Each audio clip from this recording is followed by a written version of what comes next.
ପିଲା ତମେ ଭଲ ଅଛ? କେତେ ଭଲ ଅଛ? କେତେ ବହୁତ ଭଲ। ଏତିକି ନା ଏତିକି? କେତେ ଭଲ? ଏତିକି ଭଲ ଅଛ? ହଉ। ଆଉ ଆମ ଘର କୋଉଠି? ତମେ ଧର ଆଜି ଯାଇଛ କୋଉଠି? ଧର ତମେ ବଜାର ଯାଇଛ, ତମକୁ ଧର ପଚାରିବେ ତମ ଘର କୋଉଠି, ତମେ କଣ କହିବ? ମେଳସାହି କହିବ। ଆମର ଗାଁ ନାଁ କହିବେ ଶ୍ୟାମସୁନ୍ଦରପୁର। ତମକୁ ଯଦି କିଏ ପଚାରିବେ ତମ ଜିଲ୍ଲା କୋଉଠି?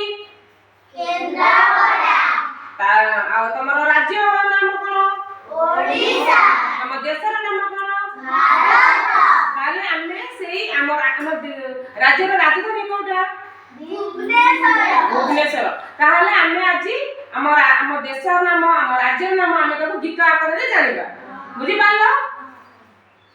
ଓଡ଼ିଶା ରାଇଜେ ଆମରି ଘର, ଓଡ଼ିଶା ରାଇଜେ ଆମରି ଘର, ଓଡ଼ିଶା ରାଇଜେ ଆମରି ଘର, ଓଡ଼ିଶା ରାଇଜେ ଆମରି ଘର, ଓଡ଼ିଶା ରାଇଜେ ଆମରି ଘର, ଓଡ଼ିଶା ରାଇଜେ ଆମରି ଘର, ଆମ ରାଜଧାନୀ ଭୁବନେଶ୍ୱର, ଆମ ରାଜଧାନୀ ଭୁବନେଶ୍ୱର, ଆମ ରାଜଧାନୀ ଭୁବନେଶ୍ୱର।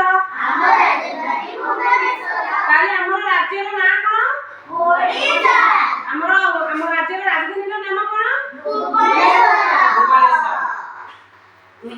ରାଜ୍ୟରେ ଆମର 30ଟି ଜିଲ୍ଲା, ରାଜ୍ୟରେ ଆମର 30ଟି ଜିଲ୍ଲା, ରାଜ୍ୟରେ ଆମର 30ଟି ଜିଲ୍ଲା, ରାଜ୍ୟରେ ଆମର 30ଟି ଜିଲ୍ଲା, ଓଡ଼ିଆ ଆମର ଭାଷାଟି ଭଲ, ଓଡ଼ିଆ ଆମର ଭାଷାଟି ଭଲ, ଓଡ଼ିଆ ଆମର ଭାଷାଟି ଭଲ। ଓଡ଼ିଆ ଆମର ଭାଷାଟି ଭଲ। ତାହେଲେ ଆମ ଜିଲ୍ଲାର ନାମ କଣ ହେଲା? ଓଡ଼ିଶା। ଆମ ଜିଲ୍ଲାର କେନ୍ଦ୍ରାପଡ଼ା। ଆମ ଜିଲ୍ଲାର ନାମ କଣ?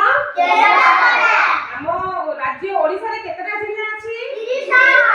ତା ଭିତରୁ କେନ୍ଦ୍ରାପଡ଼ା ହେଉଛି ଗୋଟିଏ ଜିଲ୍ଲା। ହେଲା? ତାହେଲେ ଆମର ଗ୍ରାମର ନାମ କଣ? ଶ୍ୟାମସୁନ୍ଦରପୁର। ଆମର ପୋଷ୍ଟ ନାମ କଣ? ଗଙ୍ଗପତପୁର। ବଡ଼ପାଟି କୁହ। ବାହାଦୁର। ତାହେଲେ ଆମର ଥାନା କୋଉଟା? କେନ୍ଦ୍ରାପଡ଼ା। କେନ୍ଦ୍ରାପଡ଼ା ସଦର। ଏବେ ବୁଝିପାରିଲ? ମହାନଦୀ ଅଟେ ବଡ଼ ନଦୀ ଆମର, ମହାନଦୀ ଅଟେ ବଡ଼ ନଦୀ ଆମର, ମହାନଦୀ ଅଟେ ବଡ଼ ନଦୀ ଆମର, ମହାନଦୀ ଅଟେ ବଡ଼ ନଦୀ ଆମର, ମହାନଦୀ ଅଟେ ବଡ଼ ନଦୀ ଆମର, ମହାନଦୀ ଅଟେ ବଡ଼ ନଦୀ ଆମର। ଟେକ ରଖିଯିବା ଆମେ ତାହାର, ଟେକ ରଖିଯିବା ଆମେ ତାହାର, ଟେକ ରଖିଯିବା ଆମେ ତାହାର। ଟେକ ରଖିଯିବା ଆମେ ତାହାର। ତାହେଲେ ଏବେ ମୁଁ ଜଣ ଜଣଙ୍କୁ ପଚାରିବି, କିଏ ଆନ୍ସର ଦେବ ଆମେ ସମସ୍ତେ ଜାଣିପାରିବା। ତାହେଲେ ଆମ ଗ୍ରାମର ନାମ କଣ ତମେ କୁହ? ଛିଡ଼ା ଛିଡ଼ା ହୁଅ, ଛିଡ଼ା ହୁଅ। ଆସିବ? ଆମର ଗ୍ରାମର ନାମ କଣ? ଶ୍ୟାମସୁନ୍ଦରପୁର। Very good. ତାହେଲେ ଆମର ପୋଷ୍ଟ ନାମ କଣ? ଭାଗବତପୁର। ଭାଗବତପୁର। ସଲତାଲ ମାର। ତାହେଲେ ଆମ ଜିଲ୍ଲାର ନାମ କଣ? କେନ୍ଦ୍ରାପଡ଼ା। ଆମ ଓଡ଼ିଶା ରାଜ୍ୟର କେତେଟା ଜିଲ୍ଲା ଅଛି? 30ଟା। ଆମ ଦେଶର ନାମ କଣ? ଭାରତ। ଆମ ଦେଶର ରାଜଧାନୀ କିଏ? ଭୁବନେଶ୍ୱର।